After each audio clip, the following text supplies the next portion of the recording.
morning, class! Good morning, class! Happy? So, ayan, very cheerful na ang vibe natin ngayon. So, para po paliwanag ko, ngayong araw po, ako muna po ang inyong magiging teacher.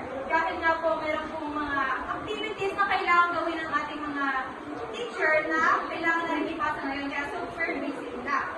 So, ang ating po magiging topic ngayon, something practical and important, creating a bootable flash drive and understanding the booting process. Yes? Yes?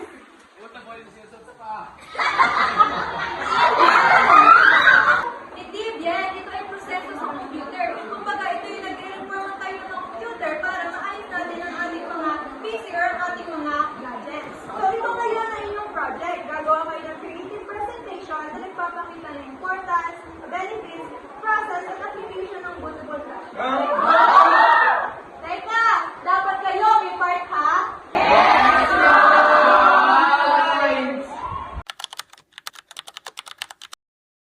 Okay, so kailangan natin ng story na may halong fun and learning.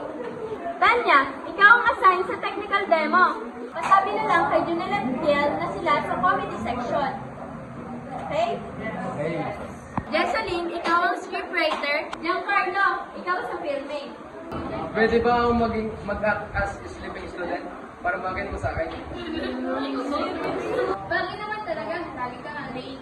Focus tayo guys, kailangan educational pero creative. I suggest gawin natin yung power of the tech adventure. Para may mission tayo tayo sa computer. Gamit ang bootable flash drive. Tapos ako yung magpapaliwanag ng benefits sa ginagawa niya. Perfect! Let's call it Boot Foundation! Nga pala, pag-aralan niyo na yung mga process ha, para tulong-tulong tayo tomorrow. Yes! Makakalit na tayo.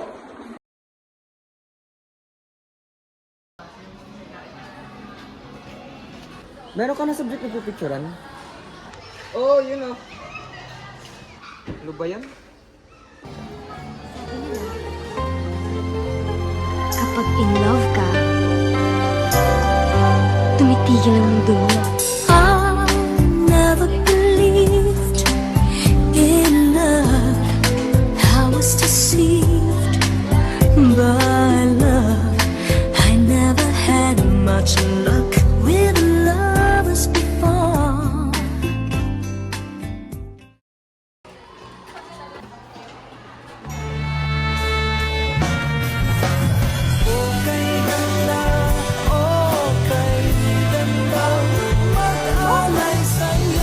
Hello? Okay ka lang ba? Sorry. Pwede bang gawing model ka sa performance test namin?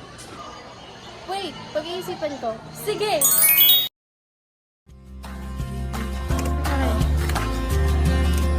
Pagi kanto ang nadarama, makita lang kita ng isang saglit. Ang araw ko ay buong buo.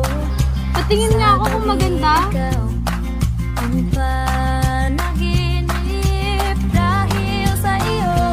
Puso ko'y sumasayaw.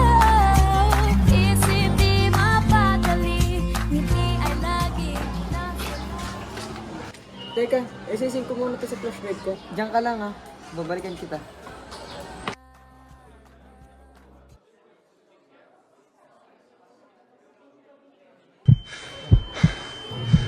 Hindi. Bakit yan pa?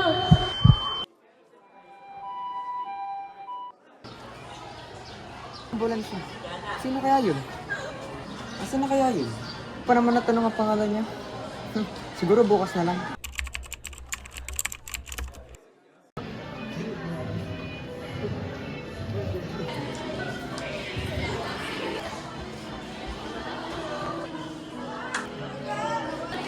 Ayun nga pala, may nagpapabigay sa'yo. Ha? Sino? Ah, yun atang kasama mong babae ng isang araw. Hi, kuyang kakamit ko lang. Pwede pa kitang anyayang sumama sa akin sa Monday?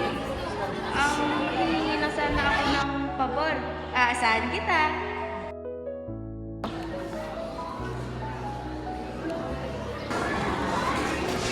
Hala, sorry na late ako. Uy, kamusta ka na? Ang tagal ka nang din nakita. Ah, may konting problema lang. Pero ayos naman na. Ay, nakalimutan ko palang tanong. Ano nga pala pangalan mo? Ah, nga pala, Raish. Nice to meet you again. Tobias, nice to meet you too. Ah, pwede ba ako manghingi sa'yo ng favor? Pwede mo ba akong picturean niyo yung araw? Kasi wala lang. Sige ba?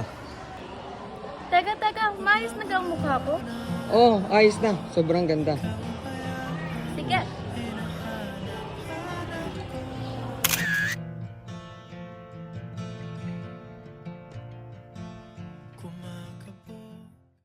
Tobias, anong ginagawa mo dyan? Kayo nakapagsasalita dyan ah.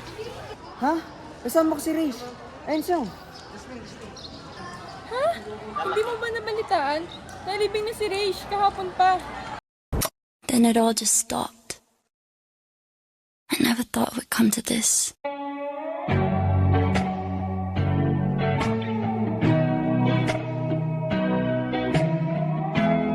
Mga ganun tapos wala na.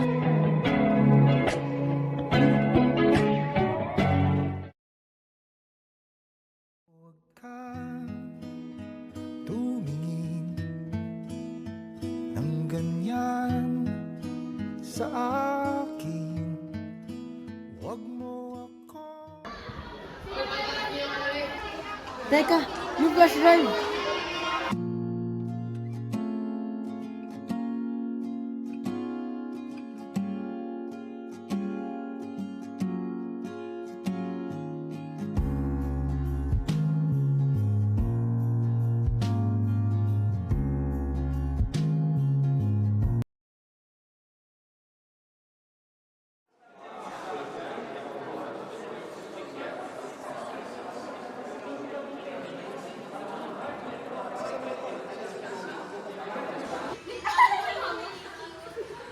Hoy, wait lang. Hindi pa ata nakakabili ng flash drive si Dayan. Hala, oo nga. Need natin yun ngayon. Ala, alam ko na. May nakita ko kaninang flash drive. Pakalat-kalat. Saan? Yun! Let's start na nga. Okay, step 1. Mag-download ng window ISO file sa Microsoft Windows website. Ito ang installer ng operating system. Yun! Copy. Okay, step 2. I-insert natin ang flash drive. Dapat at least 8 GB at walang laman important files. Step 3. Buksan ang Rufus software. I-open ang flash drive at i-browse sa ISO file. Sa partition C, piliin kung GB to MBR. Depende sa system mo. Pero, paano kung mali ang napili? Then, hindi mag-work kaya dapat alam mo kung ano ang bias type mo. UEFI or legacy. Step 4. Click start at hintayin matapos. Huwag gagalawin ang flash drive habang naglo-load. Ayun na!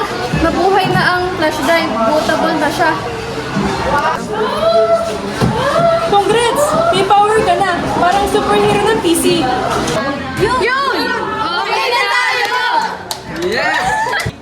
Try muna natin sa computer natin para makikita natin kung gagana.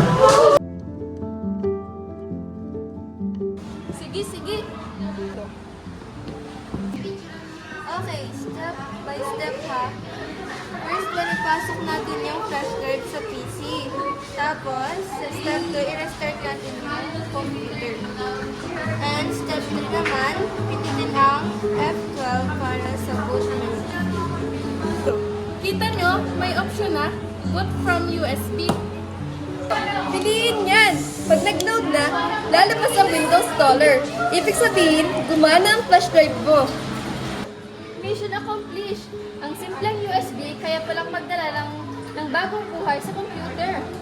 Parang ako, kapag may gabi, nabubuhay ulit. Baliw! Hoy, Jessa rin, sigurado kung okay lang yung kinuha mong flash drive, ha? Oo, ano ba kayo? Bahala. Here are the benefits of creating a bootable flash drive. First, time saving. Hindi mo na agad kailangan humanap ka ng technician. Second, portable. Madadala mo ito kahit saan o kahit pa sa ibang computer. Emergency tool.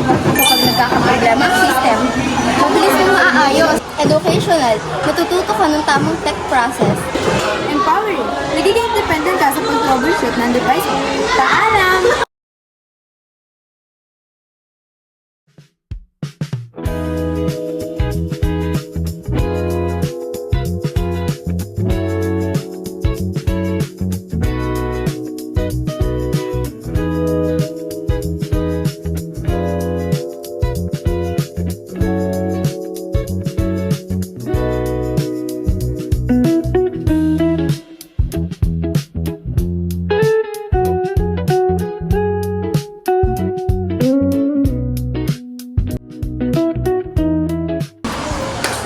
Very good, everyone. So, napakita niyo na nga yung importance at benefits ng paggawa ng Bluetooth drive. Nagawa niyo rin ng maayos ang pagkukot ng mga computer natin. So, dahil dyan, magiging perfect yung lahat sa performance task natin.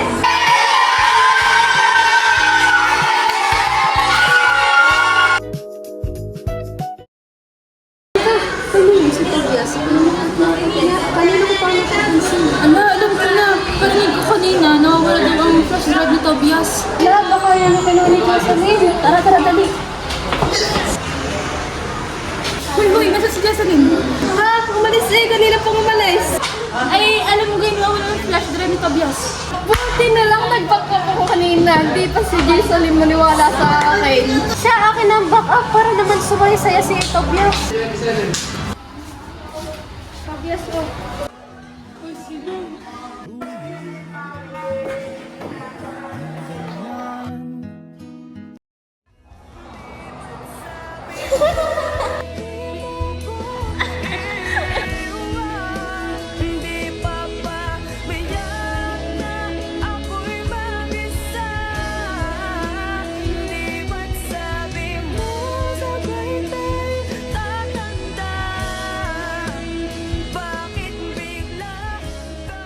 Teka, maayos na ang mukha ko. Oh, ayos na. Sobrang ganda.